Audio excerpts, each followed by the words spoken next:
apparently in the same torture cell where Mugabe was tortured, I was taken there and I was tortured there. And I was being reminded that you guys, you always say, Mugabe will never have a child. Do you have children? I said, yes, I have them.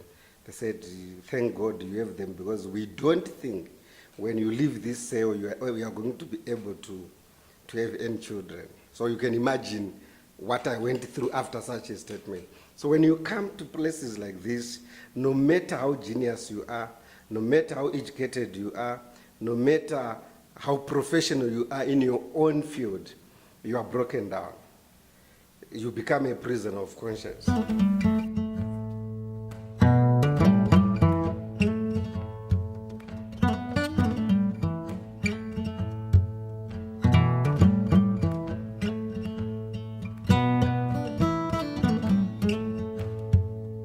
Well, I was involved from the grassroots as people were standing up against the government when the National Constitutional Assembly was advocating for a new constitution, and my legs were getting worn out, and the accessories, the equipment was being imported from Germany.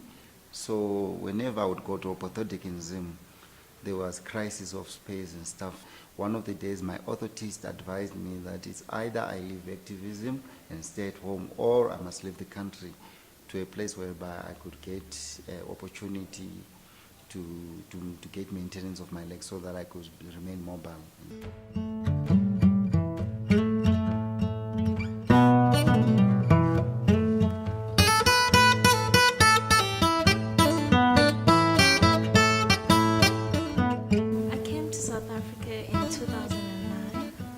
My home country, Zimbabwe, due to economic and political challenges that I was facing at home. So I left the country with my 6-month brother and my 6-year-old brother, the two of them. One was on my back and the other one I just had to hold his hand throughout the whole journey, through the thorny bushes, and we crossed the rivers. For instance, the Ramakhiban River, and it was so full, but it was worth taking the risk. It was a difficult journey for me because I didn't have passport and I didn't have enough money for the transport. And to get the money for the transport, I used to sell my other things which I was saving in Zimbabwe. And the journey was tough because I went through the water with my 2 kids. The other one I was holding him, and the other one, he was on my back. I faced a lot of challenges which caused my failure to my exams. After then, I reconsidered going back to school, but since I was facing some problems with my father, then I was forced to leave at home to come to SA in search of jobs, since I was not educated enough to be employed as a professional. I had not finished my education when I came to South Africa because my parents, my father passed away during the 2008 rerun election. He was involved as a chairman in our community. So he passed away during that period, and my mom couldn't manage for me to go to school. So I had to come to South Africa. When I arrived in South Africa, I didn't have a place to stay. And I stayed under Nelson Mandela Bridge for a period of 3 months. Life at Mandela Bridge wasn't pleasant because I couldn't manage to source food for my own, and sometimes I would sleep without eating at the bridge, and sometimes I would go and wait at the KFC just to eat extras from people, the food that they leave, leftovers. And it was a very cold place because I didn't have any blankets. We used cardboard boxes.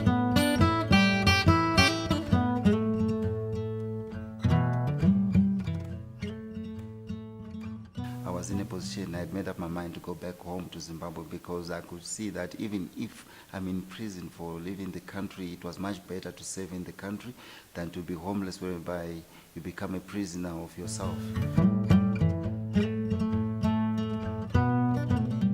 Solidarity Peace Trust, they gave me hope in the future by purchasing the prosthesis, which was a very huge challenge because I was very vulnerable to arthritis and also being grounded. They were feeding the school children unaccompanied minors from Zimbabwe and also other vulnerable Zimbabweans who were staying at the church. Because now and then we always have new people who are coming from Zim, and some of them are stuck to an extent that they wouldn't know where to look for work and other means of making money. So SPT was doing a great job for them. In every situation, in every life, the greatest thing is to have a start. They said they are going to help me. They organized a day. They said we must meet there by the Albert School. I take my kids there. We went there, went to see the principal. He write everything down. He said my kids, they must start coming to school the following day. So those people, they went to in town with me to buy uniform for my kids. They buy also books for my kids. And I didn't believe it because me, I didn't know that my kids, they'll go to school again, because myself, I knew that I was not going to manage to do it. Afterwards, they said they are going to help me to do work using my own hands than to just sit or to beg, because I'm someone fit, I'm not a disabled person. What really motivated me was I didn't want to go back into the streets again, to sleep in the streets. So I had this thing in me which told me that the only way for my life to change is through education. Then at the Central Methodist Church, that's where I started going to Albert Street School to continue with my education, and I did continue with my education. In that same year, in 2009, I was top in my class. I was one of the first students at Albert Street School, as a church that was being sponsored by Methodist Church and SPT. It was helping us with food and clothing as well. After then, I was one of the 6 who passed with good results, in SPT volunteered to take care of my studies until now, since 2010 until now. And I'm so grateful, and I'm so grateful. When I met SPT, they started assisting me with food at the school. They were feeding me 4 times a day. And with that, having food from an organization, it made my studying easy. And I had to concentrate more on my studies rather than trying to find a job or looking for somewhere to eat. I then managed to pass nicely, and SPT said they offered their assistance to me to take me to university.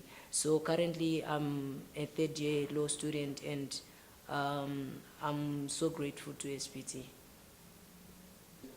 If I look at most of the people who went through that program, because being in organizations, I was also involved in referring people to SPT for this POC. Despite that, I was once a client, I also referred the clients there. Most of those people, they are strong now, they are on their own feet, they've got their own families, they've got their own jobs elsewhere, they are paying their rents, but if you ask them, they will tell you, the first rental I used to pay this, I found it's a POC money. Though it was not much, but it was a great help and a great opportunity to start life. Well, with SPT, the relationship is quite big and huge. There's this profound relation in terms of solidarity partnership. And it's very important, especially when we do external lobbying for exposing what is happening in Zimbabwe. I've worked with so many organizations dealing with the Zimbabwe issues since 2003. Some of them to mention, like ZTVP, SAXT, CSVR, Crisis in Zimbabwe, ZIPOVA. But in most of these organizations, I've discovered that in one way or another, SPT is involved. SPT was involved in their primary formations in terms of supporting the structures like acquiring offices, buying computers, desks, and many other things like material to use, stationery.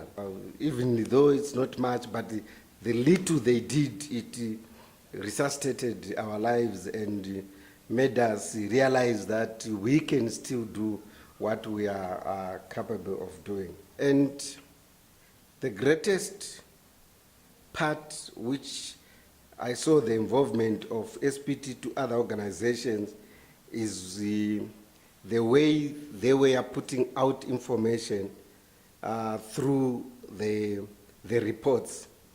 SPT has documented and written a lot of reports which they launch in partnership with other organizations. And if you look at those reports, most of them, if not all, they are very powerful. No other organization could produce such a report.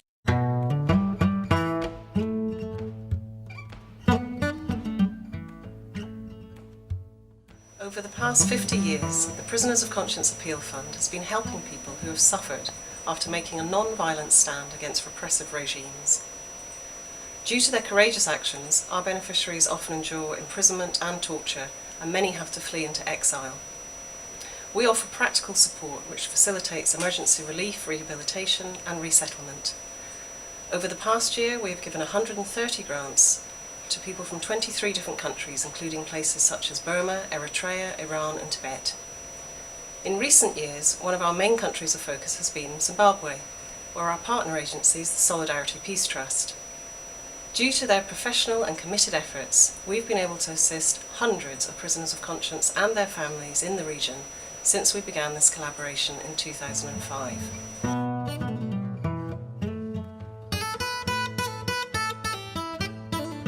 So for me, it's easy. Even if I didn't go to school, it's easy for me to work because if I get money, I can buy more beads, I can make my things, I can have orders. So I can go and sell those things to get the money so that I can pay rent and buy food for my kids.